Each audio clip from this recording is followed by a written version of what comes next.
나는 왜 관계에서 무너질까? 우리는 언제나 사랑과의 관계 속에서 살아갑니다. 그런데 관계에 따라 전혀 다른 내가 나타나기도 합니다. 어떤 사람과 함께 있을 때는 마음이 비교적 평온해져요. 적당한 거리를 지키고 해야 할 말을 생각해서 하고 상대의 마음도 배려하는 것 같아요. 그 관계 속에 나는 겉으로 보기에 꽤 괜찮은 사람 같네요. 그런데 어떤 사람을 만나면 평소에는 보이지 않던 내가 나타나게 돼요. 불안하고 좌절하고 질투하고 화를 내고 초조해하고 두려워하는 나. 저는 그런 모습을 흔히 나의 밑바닥이라고 생각해 본 적이 있어요. 그렇다면 궁금해져요. 어떤 모습이 진짜 나일까요? 평온하고 배려할 줄 아는 나일까요? 아니면 가까운 사람 앞에서 불안하고 미숙해지는 게 나일까요? 둘 다 나의 모습이겠죠. 적당한 거리가 있는 관계에서는 내 안에 깊은 불안이 자극되지 않을 수 있어요. 반대로 가까운 관계에서는 상대에게 바라는 것이 많아져요. 나를 이해해 주기를 바라고 내 마음을 알아주길 바라고 나를 특별하게 여겨주기를 바래요. 그래서 상대의 작은 행동 하나에도 서운함이 생기기도 하죠. 나의 밑바닥을 보여주는 관계가 무조건 더 깊고 좋은 관계인 것도 아니라고 생각해요. 어떤 관계는 나를 돌아보게 하지만 어떤 관계는 같은 불안과 갈등을 반복시키며 결국 사람을 파멸로 이끌기도 해요. 이러한 인간의 마음을 오래전부터 보여준 소설이 있어요. 소설 마담 보바리의 엠마는 눈앞의 사람을 있는 그대로 보기보다 자신이 꿈꿔온 사랑과 삶을 상대방과의 관계를 통해 이루고 싶어 해요. 소설 안나 까르리나의 안나는 사랑을 통해 강렬한 생명감을 느끼지만 그 사랑이 깊어질수록 질투와 불안, 상실에 대한 두려움도 커져가요. 물론 두 사람의 비극을 개인의 잘못만으로는 설명할 수는 없겠죠. 그들이 살았던 시대의 억압과 여성에게 허용되지 않았던 선택의 한계도 함께 봐야 합니다. 그러나 두 작품은 공통적으로 보여주고 있어요. 관계는 한 사람의 내면에 숨어있던 갈망과 결핍, 두려움과 환상을 강렬하게 드러낼 수 있다는 것을 말입니다.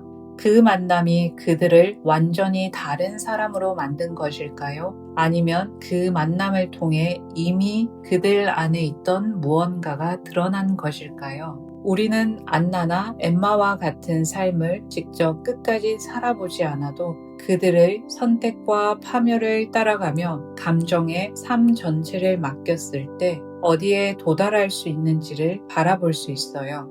고전은 시간과 공간을 넘어 다른 사람의 삶을 빌려 살아보게 해요. 그리고 요가 철학은 그 이야기를 다시 나의 마음으로 가져오게 해줍니다.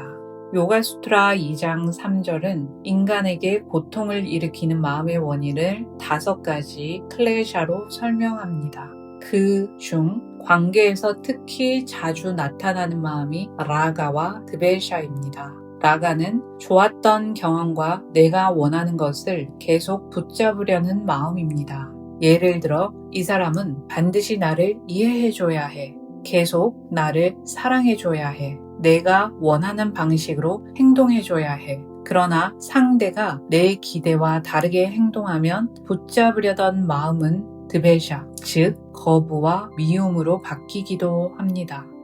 좋아서 붙잡았던 사람을 내 뜻대로 되지 않는다는 이유로 미워하게 되는 거죠. 저 역시 그런 경험이 있어요. 요가에서 말하는 알아차림은 불안과 질투를 억지로 없애는 일이 아닙니다. 불안이 올라왔을 때 그 불안을 현실의 전부라고 믿지 않고 감정이 시키는 대로 곧바로 말하고 행동하지 않는 거예요. 관계가 흔들릴 때는 3가지를 생각해 볼 수 있어요. 첫째, 실제로 무슨 일이 있었는지. 둘째, 나는 그 일을 어떻게 해석했는지. 셋째, 그 해석 때문에 내가 어떻게 반응했는지.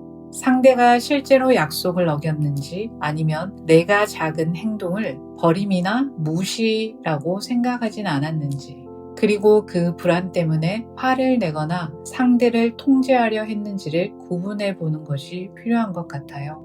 그렇다고 상대의 잘못까지 모두 나의 문제로 돌리라는 뜻은 아니에요. 상대가 반복해서 나의 경계를 침범하고 신뢰를 무너뜨리고 나를 훼손하는 관계라면 거리를 두거나 관계를 끝내는 것도 필요한 선택입니다. 요가는 고통스러운 관계를 무조건 참고 견디게 하는 철학이 아닙니다. 무엇이 실제로 일어났는지를 분명하게 보고 더 나은 행동을 선택하게 하는 철학입니다.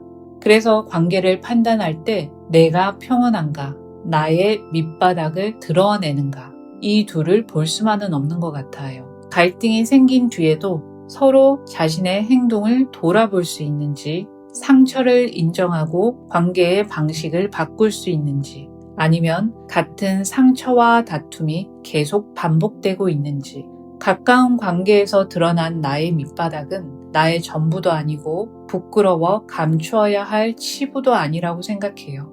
그것은 내가 아직 돌보지 못한 두려움과 내려놓지 못한 기대가 어디에 있는지를 알려주는 하나의 신호라고 생각해요. 하지만 그 감정을 발견했다는 이유로 상대에게 상처 주는 행동까지 정당화할 수는 없어요.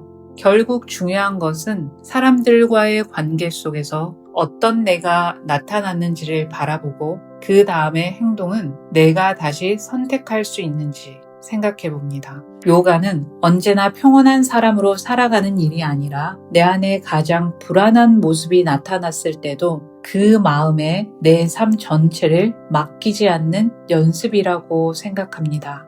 여러분은 자신의 밑바닥을 보셨을 때 어떻게 극복하셨는지 궁금해요.